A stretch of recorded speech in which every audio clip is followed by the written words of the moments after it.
बक्खो समाज में कोई नौकरी है, यहाँ तक के चपरासी, डॉक्टर, इंजीनियर, डीएम, एसपी तो बहुत दूर चपरासी तक नहीं है। लेकिन ये स्थिति बनी हुई है, बिल्कुल नाला पैखाना से भी जिंदगी बदतर बनाए हुए हैं। अनेक पार्टी लोग आते रहे हैं, वोट लेते रहे हैं, लेकिन इस मोहल्ला का विडंबना यह है कि यहाँ के लोगों का विडंबना यह है कि आज तक इन लोगों को 2 गज जमीन गवर्नमेंट ने नहीं दिया, इंदिरा आवास बना के नहीं दिया। बहुत सारे पैसे आए, शहरी क्षेत्र के लिए आता है पैसा, रिटर्न हो जाता है, लेकिन इन लोग का आज तक मकान वगैरह नहीं मिल पाता है, जिसका हालत जो है कि दलितों से भी बदतर हुई है। दूसरे बिरादरी का डेवलप होना संभव नहीं है, वो भी मुसलमानों में दलित वर्ग है।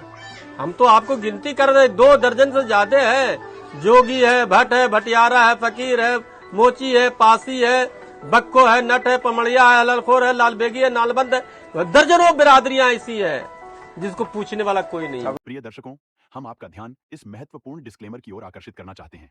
इस इंटरव्यू में हमारे अतिथि द्वारा व्यक्त किए गए विचार और मत उनके व्यक्तिगत हैं। ये आवश्यक रूप से हमारे YouTube चैनल या संपादकीय टीम के दृष्टिकोण का प्रतिनिधित्व नहीं करते हैं। हमारा लक्ष्य एक ऐसा मंच प्रदान करना है जहां पसमानदा विषय से संबंधित विविध दृष्टिकोण प्रस्तुत किए जा सकें। हम विभिन्न विचारों को सामने लाने का प्रयास करते हैं, लेकिन इनका समर्थन या विरोध नहीं करते। आपके समय और सहभागिता के लिए हम आभारी हैं। यदि आपके कोई प्रश्न या चिंताएं हैं तो कृपया हमसे संपर्क करने में संकोच न करें। पसमानदा समुदाय का महत्वपूर्ण अंग होने के लिए धन्यवाद। सादर, अब्दुल्ला, मंसूर, पसमानदा डेमोक्रेसी।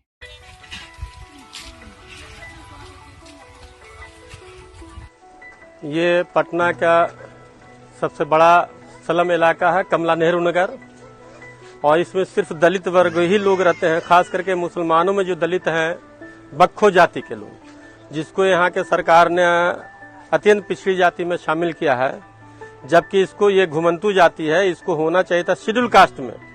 सच्चर कमेटी ने भी रिकमेंडेशन किया, रंगनाथ मिश्रा ने भी रिकमेंडेशन किया, लेकिन आज तक शेड्यूल कास्ट में बक्खो जाति को शामिल नहीं किया गया। आज 1 महीना 1.5 महीना पहले बाल कृष्ण आयोग भी यहाँ पर आए थे, उनको भी हमने डॉक्यूमेंट दिया कि बक्खो जाति को जब तक के अनुसूचित जाति में शामिल नहीं किया जाएगा, इसकी तरक्की संभव नहीं है। जबकि हम लोग यहाँ पर जो सरकारें बनी है, हमेशा जो है कि पिछड़े दलितों की सरकार रही है, चाहे लालू जी हो, चाहे नीतीश जी हो, और सबको हम लोगों ने वोट दिया, लेकिन आज तक हमारे परिवार का, हमारे समाज के, हमारे लोगों की स्थिति में कोई सुधार नहीं हुआ है। न तो मकान बना के दिया गया, न रोजगार दिया जा रहा है, न ही जो है कि नौकरी है, न ही शिक्षा की व्यवस्था है, न ही पेयजल की व्यवस्था है। इस तरह से ये बिहार का सबसे बड़ा स्लम बस्ती है, जिसको कमला नेहरू नगर कहते हैं। आज इसकी दयनीय हालत ये है कि इसमें अधिकतर 60% लोग बक्खो जाति के लोग रहते हैं, लेकिन आज तक बक्खो जाति के सुनने वाले, ये यहाँ के दलितों को सुनने वाले कोई पुरस्कार नहीं, कोई भी पार्टी नहीं है। जबकि 50-60 साल 70 साल से ज्यादा से लोग यहाँ पर रह रहे हैं। हमारी हालत दलितों से भी बदतर हो गई है। न कोई जो है कि बक्खो समाज में कोई नौकरी है, यहाँ तक के चपरासी, डॉक्टर, इंजीनियर, डीएम, एसपी तो बहुत दूर चपरासी तक नहीं है। लेकिन ये स्थिति बनी हुई है, बिल्कुल नाला पैखाना से भी जिंदगी बदतर बनाए हुए हैं। न कोई शिक्षा की व्यवस्था है, न रोजगार है। सब बच्चे जो है कि पढ़ भी रहे हैं तो उसको रोजगार नहीं है, नौकरी नहीं है। बूढ़ा आदमी बैठ गए तो उसको जो कि कोई पेंशन नहीं। उसी तरह से जब रोजगार के सरकार पैसा देगा तभी तो रोजगार करेगा। क्या स्थिति है, जंगल से भी बदतर जिंदगी गुजार रहे हैं ये बक्खो के लोग। तो हम तो सरकार से और केंद्र सरकार से हमेशा डिमांड करते रहे हैं कि बक्खो जाति के बहुत ही दयनीय स्थिति है, दलितों से भी बदतर है, शेड्यूल कास्ट से भी बदतर है। जब तक इसको शेड्यूल कास्ट में शामिल नहीं किया जाता है, इसकी स्थिति सुधार नहीं हो सकती है। कहाँ रखे 25-30 हजार के, और पटना ही में हमको लगता है कि 1-1.5 लाख की आबादी होगी। लेकिन ये इतनी स्थिति खराब है कि अच्छा से कपड़ा तक नहीं, खाना पीना बहुत मुश्किल से 2 वक्त में 1 वक्त खाना खाते हैं। बच्चों को शिक्षा देना मुहाल हो रहा है। अच्छा से एक छोटा सा रूम है, उसी में 10 परिवार रह रहे हैं। तो ये स्थिति दयनीय स्थिति बनी हुई है। इसको लेकर के हम लोग आज से नहीं 50 साल से संघर्ष करते रहे, और जबकि यहाँ पर पिछड़े दलितों की सरकार रही है। उस सरकार रहने के बावजूद भी हम लोग के कोई डेवलपमेंट, कोई तरक्की बक्खो जाति की नहीं हुई है। और ये स्थिति अभी तक बनी हुई है कि आखिर ये समाज जाए तो कहाँ जाए। इतनी बड़ी आबादी को सरकार जो है कि इग्नोर करके अगर चलती है, जब तक इसको स्पेशल फैसिलिटी नहीं मिलता है तो इसमें सुधार संभव नहीं है। आज पूरे बिहार में बक्खों की स्थिति इसी तरह की बनी हुई है। खुद बिहार गवर्नमेंट ने भी कहा है कि 50% से ज्यादा जो है कि ये लोग जो है कि भूमिहीन है, रहने की व्यवस्था नहीं है। यहीं पर बैठा जाए थोड़ा सा सभा में। यहाँ अनेक पार्टी लोग आते रहे हैं, वोट लेते रहे हैं, लेकिन इस मोहल्ला का विडंबना यह है कि यहाँ के लोगों का विडंबना यह है कि आज तक इन लोगों को 2 गज जमीन गवर्नमेंट ने नहीं दिया, इंदिरा आवास बना के नहीं दिया। बहुत सारे पैसे आए, शहरी क्षेत्र के लिए आता है पैसा, रिटर्न हो जाता है, लेकिन इन लोग का आज तक मकान वगैरह नहीं मिल पाता है, जिसका हालत जो है कि दलितों से भी बदतर हुई है। और इसी तरह से अभी चलता रहेगा। इसी को इग्नोर करके पॉलिटिकल पार्टी के लोगों को सोचना चाहिए, चाहे लालू जी हो, नीतीश जी हो। 30 साल से तो यही लोग की सरकार रही है। ये मोहल्ला को जो है कि स्लम बस्ती है, आज से नहीं, लेकिन कई बार पैसा आया, इसके पैसा को जो है कि केंद्र को रिटर्न कर दिया गया या दुरुपयोग किया गया, लेकिन मोहल्ला का विकास नहीं हुआ। आज इसमें मोर देन 99% दलित वर्ग लोग हैं, सब दलित हैं। कोई जो है कि इसमें 2% भी ब्राह्मण वगैरह नहीं होगा, सब दलित है, चाहे बक्खो हो, नट हो, पमड़िया, हलगोर, लाल बेगी हो, सारे लोग हैं, लेकिन डेवलप नहीं कर पाया है। और इसको सरकार को ये कौन से लोगों का है यहाँ पे? ये सब पासवान है। अच्छा। और यहाँ पर पासवान की आबादी है और बक्खो की आबादी है, उसी तरह से कहार है, चमार है, पासी है, तेली है, मल्ला है, रमानी है। रमानी कौन होते हैं? कहार। अच्छा। कहार की भी आबादी है। ये चंद्रवंशी लोग? हाँ, चंद्रवंशी। पता नहीं कि 98% सब दलित लोग हैं यहाँ, समझिए ना। और इन लोग के साथ हालांकि कई बार उस वक्त रामविलास जी भी रहे, वो भी आए, चिराग पासवान भी आए, लालू जी यहाँ पर जो कि आके गए हैं, उनका जो है कि शिलान्यास किया हुआ पत्थर भी है, समझिए ना। नीतीश जी यहाँ नहीं आए हैं। नीतीश जी तो बड़ा करीब है, तब भी नहीं आए। अब उनकी सोच है, उनके पार्टी के लोग आते रहते हैं, समझिए ना। तो अब तो इसी तरह से विकास कैसे संभव हो, कैसे किया जाए, लेकिन ये इधर जाएगा तो बहुत बड़ी आबादी है।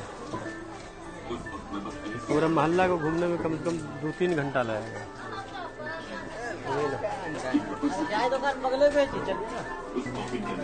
तो इस साइड में जो है वो बक्खो कम्युनिटी के लोग हैं और ये इस साइड में जो है वो ना मिक्स आबादी है। ऐसे इस साइड में जो देख रहे थे ये पासवान है, और इस साइड में थोड़ा सा जो है कि सावजी वगैरह है, मिक्स आबादी है।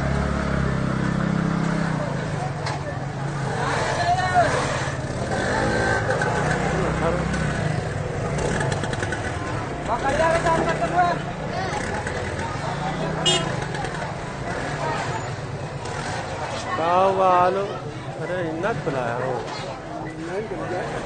चाय दुकान बंद है, दिल्ली से आए। हाँ हाँ, दिल्ली ना इंटरव्यू में ले रहे हैं, 1-1.5 घंटा में बैठे होते।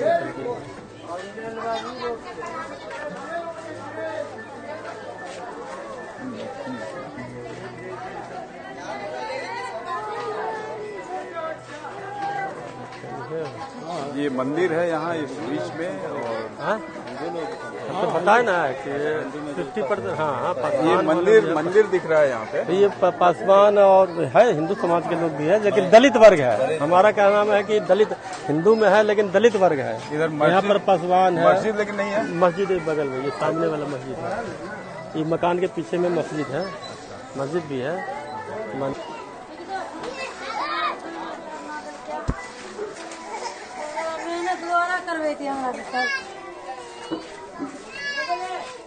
लाइन कटा हुआ है कहाँ? लाइन तो बीने से कटल है। तब तो फिर रहना मुश्किल हो जाएगा। पानी भी बंद है ना।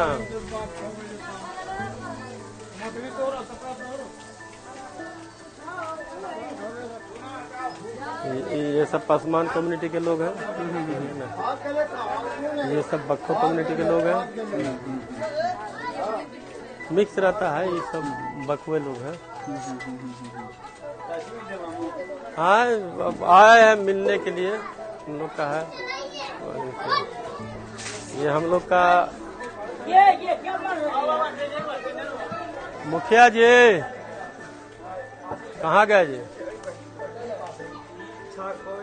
ये इम्बाड़ा है। अरे लगा नहीं का गो कुर्सी ला तो दूगो जरा ला तो बेटा जरा सा। ठीक है ऐसे मूव करते हैं जितना पिलवा है। ठीक है। अब तो इंटरव्यू लगभग हो ही ना क्या है? हाँ हो ही गया बस। है ना। हाँ एक आध और किसी से बस थोड़ा बहुत करवा दिए ताकि मिक्स हो जाए। आलू है, इनसे लीजिए, पक्का समाज के लोग हैं। मुखिया जी है हो?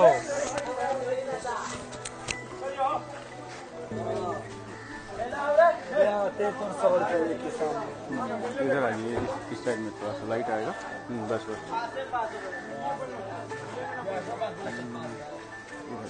हाँ बस आप मेरा नाम रियाजुद्दीन बक्खो हुआ और मैं नालंदा जिला के इस्लामपुर प्रखंड से मैं पैदा लिया था, बौलीबाग में। जब मैं वहाँ शिक्षा हमारे माता पिता दिए तो अपने बिरादरी में पहला लड़का थे जो 80 में मैट्रिकुलेशन किया। पढ़ने के घर से जो मैं यहाँ आए पटना में बीएन कॉलेज में नाम लिखाने गए तो वहाँ पर जो कि हमसे बहुत कम नंबर लाने वाला का भी नाम लिखा रहा था, लेकिन बक्खो जाति का नाम नहीं लिख रहा था। उस पर जो है कि हमने दरियाफ्त किया, प्रिंसिपल के पास गए। प्रिंसिपल ने कहा कि आपका जाति का नाम शेड्यूल कास्ट में नहीं है, आप घुमंतु जरूर है लेकिन सरकार आपको मान्यता नहीं दिया है, इसलिए आपका नामांकन यहाँ नहीं हो सकता है। उसी दिन से 80 से ही हम आंदोलन करना शुरू किए और सबसे पहले बक्खो जाति का रैली बिहार के अंदर इसी कमला नेहरू नगर में, जहाँ पर ये बिहार का सबसे बड़ा स्लम बस्ती है, यहाँ पर जो है कि 1985 में एक बहुत बड़ा विशाल रैली किया। उस रैली में मुख्य अतिथि के रूप में उस वक्त के भूमि सुधार राजस्व मंत्री जीतनराम मांझी आए थे। उन्होंने जो है कि हम लोग जब आवाज़ लगाया कि बक्खो जाति को भी अनुसूचित जाति में शामिल किया जाए तो मंत्री जी मांझी जी भी उन्होंने जो कि कहा कि हम इसको जो कि आवाज़, उस वक्त केंद्र में कांग्रेस की सरकार थी, कहा कि केंद्र से हम बातचीत करके बक्खो जाति का नाम को अनुसूचित जाति में शामिल करेंगे। उसके बाद से हम लोग संघर्ष करते रहे और संघर्ष इतना तेज किया कि यहाँ तक के लोग तो पहले मुसलमानों में दलित और बैकवर्ड सुनने के लिए तैयार ही नहीं थे। बगल में इमारत शरिया है, कोई लोग तस्लीम नहीं करते थे। जब हम लोगों ने संगठन बनाया और कहा कि बक्खो जाति मुसलमानों के अंदर जो है बिल्कुल ही है दृष्टि से देखी जाती है, तो 1985 में पहला हम लोग जो कि बक्खो जाति का रैली किया, उसमें डिमांड किया, सरकार से मांग किया। उस वक्त मुख्य अतिथि के रूप में जीतनराम मांझी आए हुए थे। हम लोगों ने मांग किया कि बक्खो जाति को भी अनुसूचित जाति में शामिल किया, क्योंकि ये घुमंतु जाति है, आज यहाँ कल वहाँ ये घूमते रहता है। इनकी महिलाएं जो है कि अपना जीविका चलाने के लिए औरत मर्द बधावा गाते हैं, शादी ब्याह के मौके पर सुहर गीत भजन वगैरह गा करके अपनी जीविका चलाते हैं। आज जो है कि माहौल बदला है, आज जो है कि इनकी महिलाएं जो है बक्खो जाति की महिलाएं फटे पुराने स्टील से कपड़ा वगैरह फेरे कर करके अपने बाल बच्चों की परवरिश कर रहे हैं। लेकिन पूरे बिहार की स्थिति ये देखिए कि आज़ादी के 70-80 साल के बाद भी पूरे बिहार में बक्खो जाति का मात्र 3-4 दर्जन लड़का मैट्रिक से लेकर बीए तक किए हुए हैं। Doctor, engineer, DM, SP, MLA, MP तो दूर, एक चपरासी तक नहीं है जो एक बिल्कुल जो है कि अफसोस की बात है। हम लोगों ने संघर्ष तो किया और संघर्ष इतना किया है कि आपको बता दें 1999 में जब लालू जी के पास हम लोग जाते थे तो वो लोग स्वीकार करने के लिए तैयार नहीं होते थे। ये कहते थे कि हाँ बक्खो बकवान के जोड़े हमारे यहाँ शादी ब्याह के मौके पर बधावा गाने के लिए आते हैं, लेकिन उनको फटे पुराना कपड़ा दे करके उनको विदा कर देते थे। लेकिन उनके बाल बच्चों के भविष्य के लिए कि इनके बच्चे कैसे नौकरी में जाए, इनके बच्चे कैसे डेवलप करें, इनके लिए स्कूल का कैसे इंतजाम किया जाए, इनका रहन सहन कैसे दिया हो, इंदिरा आवास कैसे मिले, ये सब का व्यवस्था नहीं हुआ। लास्ट में हम लोग जो है कि संघर्ष करते करते 1999 में लालू जी को हराया मधेपुरा में। जा करके मैं खुद गया था हराने के लिए, 1 महीना रहे। तो उसमें तो आप लोगों को बता दिया गया होगा कि आप तो भाई बीजेपी के एजेंट हैं। उस वक्त बिहार के अंदर बीजेपी वगैरह का कोई औकात नहीं थी। अब न बीजेपी डेवलप किया है। उस वक्त बिहार में लालू जी के सामने वहाँ पर कोई टिकता था। 1999 या 2000 के बीच में लालू जी एक जानवर को भी टिकट देते थे तो जीत जाता था। भगवतिया को एमपी बनाए, लालू जी का तूती बोलता था और उसको हम लोग चैलेंज करके हराया, क्योंकि वहां पर हमारी आबादी थी, बैकवर्ड मुसलमानों की आबादी थी, दलितों की आबादी थी। हम लोग गोलबंद करके हराए। फिर लालू जी जो है कि संघर्ष किए तो लालू जी ने 2000 में बिहार विधानसभा से लाखों मुसलमानों को लेकर बक्खो लोग जो थे, उसमें मेन आबादी बक्खो की थी, लाखों बक्खो लोग जो है कि वहां पर घेराव किया विधानसभा का, लाठीचार्ज हुआ, जेल गए, केस चला 20 साल बाद से हम पर केस चला। तब जो है कि लालू जी बिहार विधानसभा से प्रस्ताव को पारित करके कि बक्खो जाति को भी और दलित मुसलमानों को भी अनुसूचित जाति में शामिल किया जाए, ये प्रस्ताव केंद्र सरकार को लालू जी भेजे। उसके बाद संघर्ष करते रहे, यहाँ से दिल्ली भी गए, दिल्ली में भी हम लोग धरना प्रदर्शन देते रहे। वहाँ पर भी सच्चर कमेटी का रिपोर्ट आया, उसमें भी बक्खो जाति को जो है कि अनुसूचित जाति में शामिल करने की बात आई।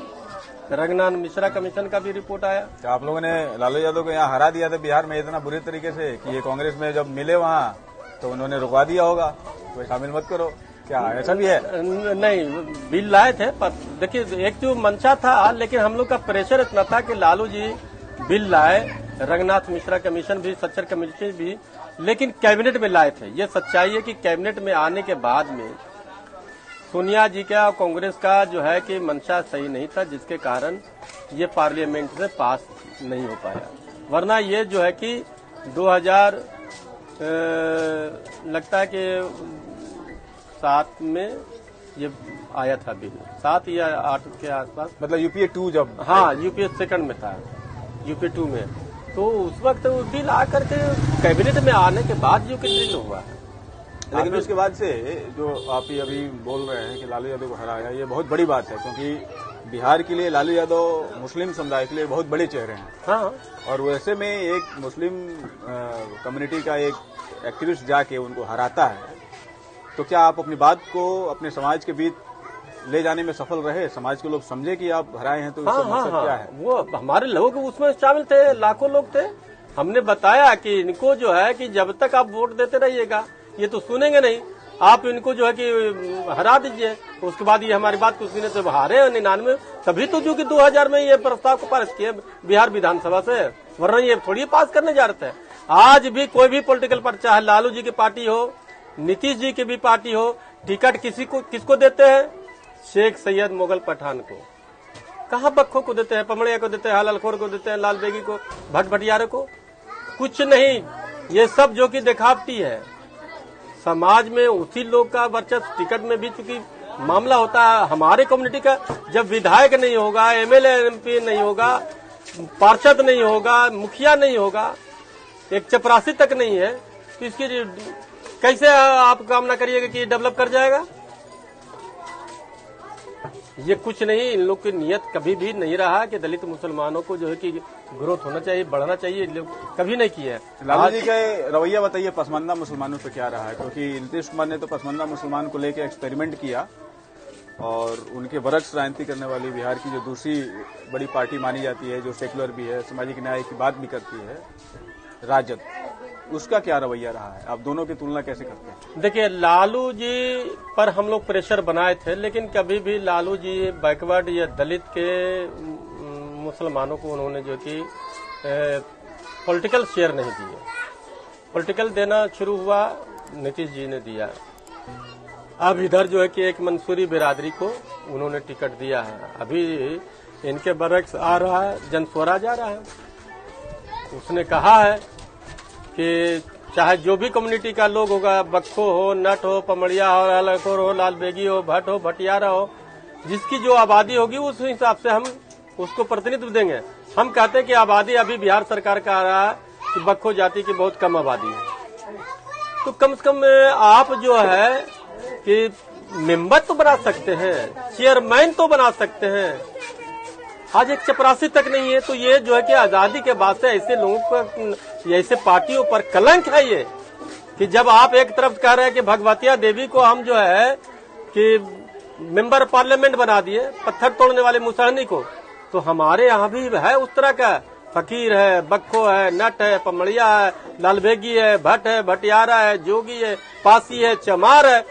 इनको कहाँ आप बनाए? एकाक ठोक भी लालू जी मिसाल देते हैं या नीतीश जी मिसाल देते हैं कि हमने इसको जो कि पॉलिटिकल शेयर दिया है। तो आपका जो नेता है अशराफ मुसलमान, उसको तो बना ही रहे हैं ना। अशराफ मुसलमान हमारा नेता हो ही नहीं सकता है। अगर हमारा नेता रहता शेख सैयद मोगल पठान, तो आज हमारी स्थिति इतनी दयनीय नहीं होती। ये हमारे लीडर है ही नहीं है। तो अभी तक तो वही आपके नाम पे हर जगह बार्गेनिंग करता है, वही हर जगह सौदा करता है। और बार्गेनिंग यही है कि उन्होंने जब भी जो सौदा किया है तो धर्म के नाम पर किया है। और चूंकि हमारे यहाँ समाज में जो दलित समाज है, दलित वर्ग है, उनके चंगुल में फंस जाते हैं धर्म के नाम पर, मजहब के नाम पर। भाई, आपको पॉलिटिकल मामला में धर्म कहाँ से आता है? आप देखिए कि खालिद अनवर को एमएलसी बनाना था, देश बचाओ दीन बचाओ के नाम पर करोड़ों मुसलमान को लिया है। उससे क्या देश बच रहा था, दीन बच रहा था? और दूसरे रोज जो है कि उसको एमएलसी बना दिए।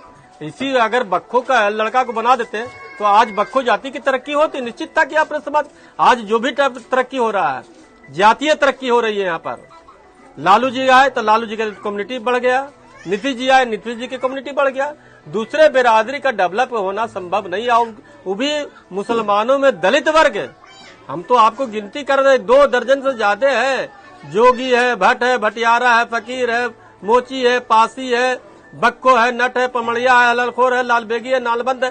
दर्जनों बिरादरियां ऐसी है जिसको पूछने वाला कोई नहीं। आपको क्या लग रहा है कि बीजेपी आपके दुख दूर कर देगी?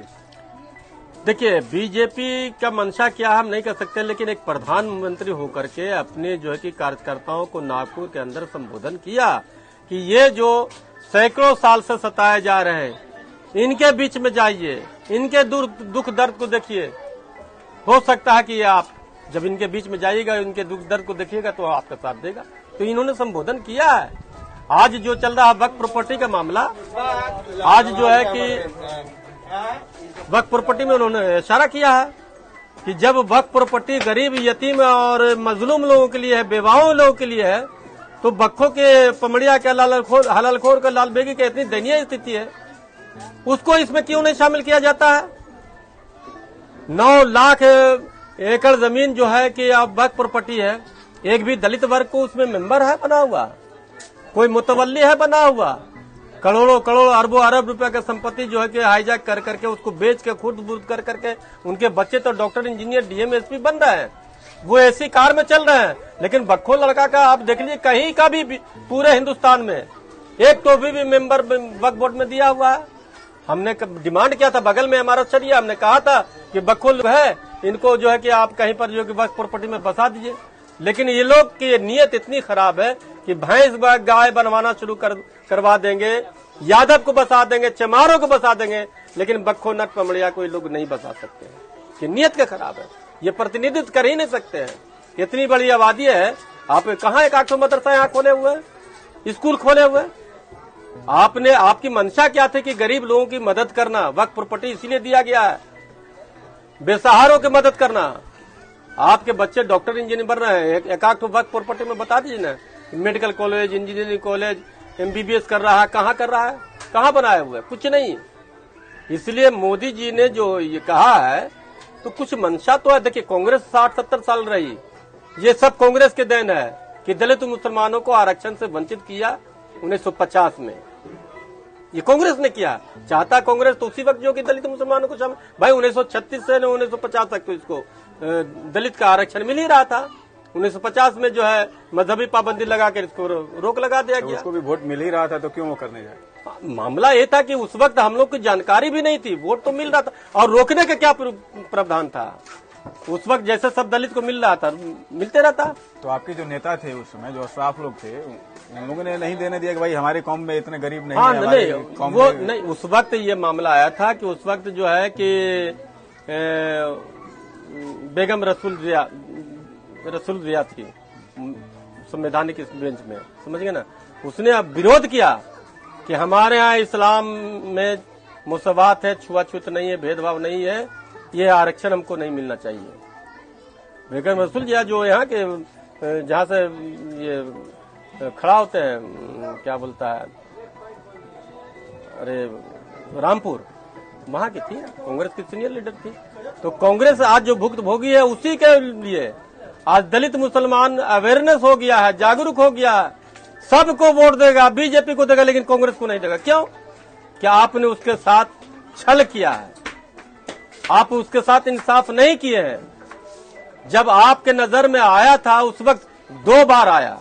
हम लोग जब प्राइवेट मेंबर बिल आया था कैबिनेट में, रामविलास जी और लालू जी लेके गए थे, उस वक्त सोनिया जी जो कि इसका विरोध कर दिए कि नहीं नहीं नहीं, इस वक्त जो है कि ये बिल नहीं लाना चाहिए, ये जो है कि बीजेपी, आज बीजेपी को रोक लिए क्या? अगर आप दे देते, आज वही जो है कि बीजेपी करने जा रही कि जो काम कांग्रेस नहीं किया है वो काम हम करके दिखलाएंगे। उसके मंशा पर अभी तो मुसलमान उसके तरफ नहीं है। कुछ पॉइंट ऐसे हैं जिससे मुसलमानों को तकलीफ है, लेकिन अगर उस पर मोदी जी कारगर काम करें, जैसे छोटा मोटा जो होता है मॉब लिंचिंग क्या होता है, दलित मुसलमान मारे जाते हैं, गरीब गुरबा मारे जाता है, इससे मुसलमानों को नफरत है। वरना सीधा सीधी काम के बुनियाद पर आए कि हम ये काम कर रहे हैं, हम तुमको देंगे, तो निश्चित तौर पर बैकवर्ड दलित मुसलमान जो है कि मोदी जी को सपोर्ट करना शुरू कर देंगे। क्योंकि इन पर तो चार्ज नहीं न लगा हो कि आप हमारा आरक्षण काट दिए हैं, आप हमको नौकरी नहीं दे रहे हैं, आप हमको रोजगार नहीं दे रहे हैं, इन पर कैसे चार्ज लगाएगा? चार्ज तो जा रहा है कांग्रेस पर। आज मोदी जी आह्वान करते हैं, आज बाल कृष्ण आयोग बना हुआ है, हम उनको दाद देते हैं कि उन्होंने आयोग जो बनाया है कि अगर बैकवर्ड में दलित मुसलमानों को बक्खो, नट, पमड़िया, हलालखोर, लाल बेगी, भट्ट, भटियारा, जोगी, फकीर, इन लोग को अनुसूचित जाति में शामिल कर लेते हैं, निश्चित तौर पर 50% से ज्यादा वोट जो है कि मोदी जी को चल जाएगा। ये करके दिखला दें। ऐसा तो नहीं है कि आप अंदर अंदर बीजेपी की सदस्यता ले लिए हो, ऐसे बात कर रहे हैं? ना ना ना, ऐसा बात है। अभी सदस्यता कहा है से हम लोग जो कि रिकॉर्ड बात बोल रहे हैं कि अभी तक पूरे मुसलमान, चूंकि देखिए उसमें क्या होता है, अभी तक जो बैकवर्ड और दलित पॉपुलेशन है मुसलमानों का, वो सिर्फ जा रहा है हवा में वोट। जब आप हमको आरक्षण दीजिएगा तो हम अपने समाज को कहेंगे भैया रे तुम्हारा किस्मत ये बदला है, तुम उसको वोट कैसे? काम के बुनियाद पर वोट होना चाहिए, धर्म के बुनियाद पर थोड़ी वोट होता ना चाहिए। आज जितने भी वोट हो रहा है हिंदुस्तान के अंदर वो धर्म के बुनियाद पर, जात के बुनियाद पर। हम कह रहे कि नहीं, काम के बुनियाद पर करें। अगर आज मोदी जी अनुसूचित जाति, अनुसूचित जनजाति में दलित मुसलमानों को जोड़ देते हैं तो मेरा वादा है कि हम 5 साल के अंदर घूम घूम करके दलित मुसलमानों का वोट उनको दिलाएंगे। हम खुद जाएंगे, चाहे उसके लिए हमें जिंदगी गंवाने का न पड़े। हमारे समाज को आरक्षण देंगे, हम समाज को नहीं कहना चाहेंगे, वोट नहीं देगा वो। किसी के बापोती थोड़ी है कि लालू जी को दो, नीतीश जी के दो, और उसको दो, उसको दो। कहा है आपका बंधुआ मजदूर, आपने किया क्या है हमारे समाज के लिए जो हम आपके लिए रहेंगे? अगर मोदी जी आते हैं, उनका नियत ठीक है, बाल कृष्ण आयोग बनाया, उनके लिए हम उसको मुबारकबाद देते हैं, लेकिन ये आयोग तो बनता रहा है, खत्म रहता है। ये हो सकता है झुंझुना जिस तरह से कांग्रेस किया, आप भी किए हैं, लेकिन आपका नियति अगर ठीक है, नियत ठीक है, तो जिस रोज बक्खो समाज को अनुसूचित जाति, दलित समाज को अनुसूचित जाति का दर्जा दे दीजिएगा तो मैं वादा करता हूं कि पूरे भारत में अपने दलित मुसलमानों के बीच में जाकर के कहेंगे कि मोदी जी ने ये काम किया, आप मोदी जी को डायरेक्ट वोट दीजिए। लेकिन उन्होंने तो कई जगहों पे देखा जाए, आप ही की बातों को आगे बढ़ाते हुए, कई जगह पे मोदी जी ने आपके एसटी कम्युनिटी के लोगों को भेजा है, उन्होंने गुलाम अली खटाना हाँ को- वहाँ उसके अलावा आपने- बकरवाल है जम्मू हाँ, कश्मीर में, हाँ, उसके अलावा बकरवाल है। लेकिन देखिए वो एक कोटा हुआ। उसके अलावा यहाँ पे उत्तर प्रदेश में उन्होंने जितने माइनॉरिटी इदारे थे सबसे हम उन्होंने पसमानदा को बैठाया और पसमानदा को दिया अशराफ को हटा है। दिया। देखिए सर, हमारा कलाम ये है कि आप चुन करके किसी एबीसीडी रियाज को बना दीजिए, ये आरक्षण नहीं है। जहां पर सेंधमारी हो रही है, हमारा कलाम है कि 341 में जिस रोज मुसलमान दलित मुसलमानों को मोदी जी जोड़ रहे हैं, करोड़ों करोड़ मुसलमान उनको वोट देना शुरू कर देगा, ये मेरा वादा है। ये तो चुन के ना दे दिए हैं कि भाई बकरवाल को कश्मीर में एमपी बना, तो उससे का पूरा हिंदुस्तान के दलित मुसलमान डेवलप कर जाएगा कि करेगा वही का बकरवाल। लेकिन उनकी जिम्मेवारी बनती है। हमारा कलाम है कि जिस तरह से भगवतिया देवी को लालू जी ने एमपी बना दिया, तो पूरे मुसल समाज थोड़ी है जो कि एमपी बन गया। अब उसका पर फॉलो करने के लिए जितना मांझा है, जितना मांझे को फॉलो करने के लिए बहुत सारे लोग आ रहे हैं, तो उस तरह के पॉलिटिकल शेयर मिलते रहना चाहिए। हम लोग का कलाम है कि दलित मुसलमानों को चाहे मोदी जी जोड़ दे, तो निश्चित है कि इनका वोट मोदी जी को जाएगा। लेकिन वो देखिए, आप पॉलिटिकल बात कर रहे हैं, मैं पॉलिटिकल नहीं करूंगा। मैं थोड़ा इन चीजों पे ऐसे करूंगा कि मुस्लिम समाज, चाहे वो पिछड़ा हो, दलित हो या अशराफ हो, जिसको वोट करता रहा है अभी तक, उसने कभी सूद नहीं लिया। और जिसको वोट नहीं करता है और जिसको अपना दुश्मन मानता है, वो इसके बारे में बात कर रही है। तो आप इन दोनों चीजों को कैसे देखते हैं? देखिए, इसका जवाब दे लीजिए। एक और सवाल है इसी से। इस्तेमाल तो सब किया है, ये बैकवर्ड कम्युनिटी का इस्तेमाल सब किया। हम लोग बताए तो लालू जी से हम बात किए, लालू जी सुनने के लिए तैयार नहीं। जब उनको जो कि सीधे हराया, तो वो केंद्र में तो थे नहीं, तो बिहार विधानसभा से पारित कर दिए। तो उसी तरह से हमारा ये अपना अनुभव रहा है कि जब दलित मुसलमानों को आरक्षण देंगे, तो क्षेत्रीय पार्टी हो या राष्ट्रीय पार्टी हो, इससे कोई मतलब नहीं है। इस दौर में काम के बुनियाद पर वोट पड़ता है, और निश्चित तौर पर है कि काम के बुनियाद पर वोट जाएगा। कोई भी समाज होगा, वो कहे कि हमको आरक्षण मिला है तो हम इसको वोट क्यों नहीं देंगे। अभी आज के डेट में अगर हम जाएंगे कहेंगे मोदी जी को वोट दो, तो हमसे हमारा समाज पूछेगा कि मोदी जी के लिए क्यों पैरवी कर रहे हैं, हम क्यों जाए मार खाने के लिए, किसके लिए जाएंगे। लेकिन वही अगर बक्खो समाज के लिए अगर मोदी जी आरक्षण दे देते हैं और कहते हैं कि हम इसको दलित समाज में शामिल किए हैं, तो निश्चित से चाहे मार खाए चाहे जो भी हो, लेकिन तो कहेंगे ना अपने समाज को कि भाई मोदी जी इतना बड़ा काम कर दिए, हमारा जो है कि आरक्षण दे दिए, तो आप उसको क्यों नहीं वोट करिएगा। आज तक जितना भी वोटर रहा है, इसको दिग्भ्रमित करके एलिट मुसलमान इस्तेमाल करते रहा है, क्योंकि टिकट उसको मिलता है, इसका फायदा वही लेते हैं। भाई अशराफ जो मुसलमान है, चाहे कांग्रेस से टिकट हो या भाजपा का टिकट हो, और दलित मुसलमानों का इस्तेमाल तो यही लोग करता है ना, एलिट वर्ग करता है। हम ये वादा करते हैं कि जब एलिट बैकवर्ड मुसलमानों और दलित मुसलमानों का इस्तेमाल कर सकता है, तो हम मोदी जी के लिए क्यों नहीं कर सकते हैं। क्योंकि वो आरक्षण देके दिखलाए, तो पहले आरक्षण दे। हम निश्चित कहते हैं कि पूरे बिहार का, पूरे हर स्टेट में हम चूंकि संगठन में रहते हैं, काम करते हैं। आपको लग रहा है कि आप जिस दलित मुस्लिम और पसमानदा मुस्लिम की बात कर रहे हो, आपकी बात मानेगा, अशराफ की बात नहीं मानेगा? नहीं, अगर मोदी जी सारा चीज हथिया लिए, हिंदुत्व का भी एजेंडा चला ना, अब मोदी जी क्राइसिस में आ गए, उनको वोट बैंक घटा है। अगर ये मोदी जी कर देते हैं दलित मुसलमानों का काम, तो निश्चित तौर पर मोदी जी को इसका फायदा होने जा रहा है। दलित वर्ग, बैकवर्ड वर्ग किसी एलिट मुसलमान की पैरवी को नहीं सुनेगा, किसी कांग्रेसी का सेकुलर फुकरा किसी को नहीं सुनेगा। लेकिन उसके लिए करिए तब। लेकिन इस वाले इलेक्शन में तो हाँ, मतलब जब देखा जाए, मैं ऐसे ही आप चूंकि बात कर रहे हैं, हमने कई लोगों के एनालिसिस को पढ़ा था, इसलिए पूछ रहा हूँ कि मोदी जी बोलते रहे अपने सभाओं में, भाषणों में। पंचायत इलेक्शन में जो उत्तर प्रदेश में हुआ था, उसमें उन्होंने सीटें भी काफी दी पसमानदा मुस्लिम को, जो कहा जाता है, चूंकि SC ST का तो नहीं था, लेकिन जो बैकवर्ड में आते हैं उसमें तमाम सारे लोगों को दिया। इतना सब एक्सपेरिमेंट करने के बाद भी जब लोकसभा का इलेक्शन हुआ, तो उसमें पसमानदा तबके का वोट प्रतिशत नहीं बढ़ा। तो ऐसी स्थितियों में आप जब बार्गेन करने निकलते हैं, तो जब तक सामंजस्य नहीं होगा, जब तक आप सामने वाले को कॉन्फिडेंस में नहीं लेंगे और खुद को कॉन्फिडेंस में नहीं देंगे, तब तो बात कैसे बनेगी। वहां पर मामला था कि योगी जी कैसे कैसे कन्विंस किए और कितना टिकट दिए उससे मतलब नहीं था। हम पहले भी बता रहे हैं कि संवैधानिक तौर पर जब आरक्षण आएगा, अभी आपको हम बता रहे हैं, एक मिसाल दे रहे हैं, बिहार के अंदर 14-15% वोट जो कि बीजेपी को मिला है। क्यों मिला? क्योंकि नीतीश जी ने 50% आरक्षण को लागू किया है बैकवर्डों और दलितों को। उसमें पसमानदा मुसलमान और दलित मुसलमान सब शामिल है।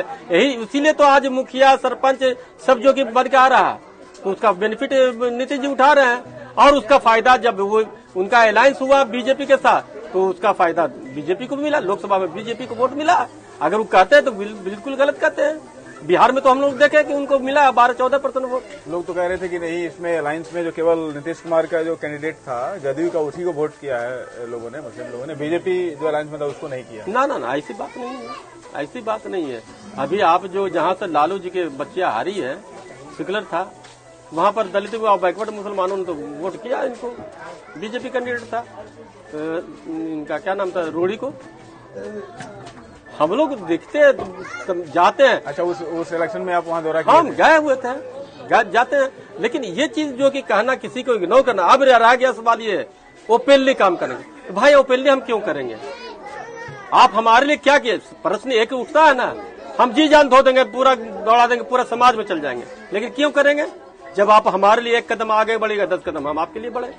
तरीका यही है करने का। तो यहाँ पर तो कुछ बीजेपी ने भी नहीं किया, और वो ऐसे टिकट दे देना वो कोई बड़ा चीज नहीं है। हम संवैधानिक दर्जा मांग रहे हैं। लेकिन टिकट से तो बाबा साहब ने कहा है कि पॉलिटिक्स जो है वो एक ऐसी चाबी है जिससे सारे सत्ता के द्वार खुल जाते हैं, और ये चीज जो है कि बीजेपी करना नहीं चाहती है। तो वो टिकट दे रही है, और आप एक तरफ कह रहे हैं कि केवल टिकट देने से नहीं होता। तो टिकट किसको दे रही है सर?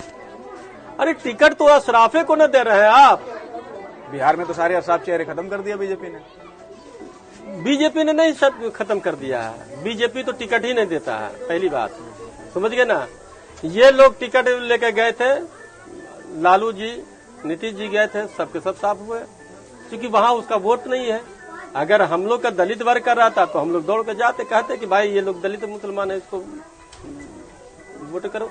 हालांकि नीतीश जी को वोट मिला है, और जहां से ये हारे हैं अच्छा वोट मिला है नीतीश जी को, क्योंकि नीतीश जी हकीकत में ये देखिए कि 50% से जो कि आरक्षण दिए है उसमें बैकवर्ड मुसलमानों को बहुत फायदा हुआ है। लेकिन ये जो है कि इनको चाहिए था, नीतीश जी को और थोड़ा सा मेहनत करने की आवश्यकता है, कि अभी जो है कि यहाँ पर जो बैकवर्ड और दलित मुसलमान है उनको ये गोल बन करके जो दूसरा पार्टी हाईजैक कर रहा है, इनको गोल बन करके आगे बढ़ाना। तो आप लोगों की बात मुख्यमंत्री से होती है, नीतीश जी से?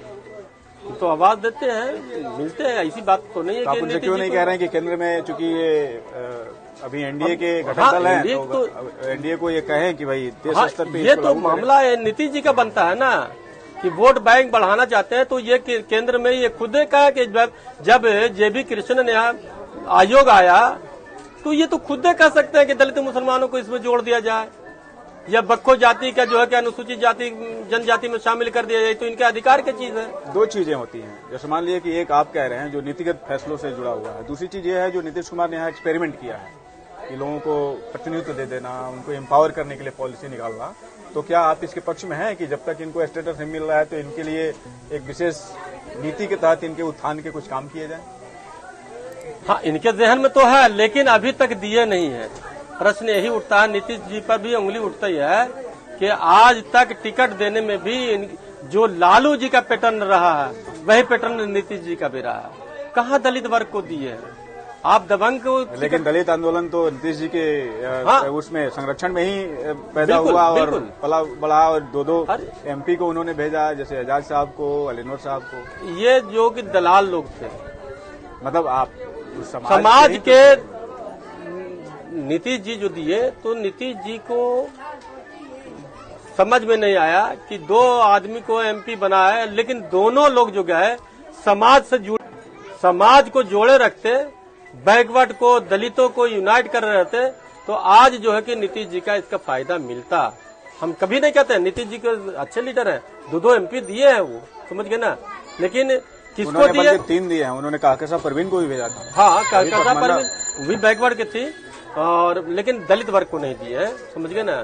जैसे बक्को हुआ, नट हुआ, पमड़िया हुआ, लाल बेगी हो सकता है कि आने वाले समय में इनकी भी बारी आए, लेकिन कम से कम वो दूसरी पार्टियां तो उनको भी नहीं दे रही है। लेकिन हाँ नहीं, दूसरी पार्टी तो उनको नहीं, इनकी ये तो गद्दारी किया है समाज के साथ और पार्टी के साथ भी धोखा दिया, चाहे अनवर साहब हो चाहे ये डॉक्टर साहब हो। जिस तरह से उनको मिला था उस तरह से समाज में अवेयरनेस लाने की जरूरत थी। समाज में जाते वोट बैंक बढ़ता, नीतीश जी को फायदा होता तो निश्चित तौर पर उसके फॉलो करते नीतीश जी। तो अगर नीतीश जी फॉलो नहीं किए तो उसके जिम्मेवार जो है कि अली अनवर साहब वगैरह वो जो भी हो जिनको पॉलिटिकल मिला है उन्होंने उन पार्टी के साथ धोखा दिया। नीतीश जी तो शुरुआत किए थे, लालू तो कभी सुनता भी नहीं था और आज भी नहीं सुन रहे हैं। और वो आज नहीं सुन रहा, तो आज तो उनको अब तो बहुत सारे पॉलिटिकल पार्टी आ गए हैं, जन स्वराज है वो भी दे रहा है, तो इनको तो आज न कल करना पड़ेगा, नहीं करेगा तो लोग पलायन करेंगे, जाएंगे दूसरी तरफ। आपका बंधुआ मजदूर तो है नहीं।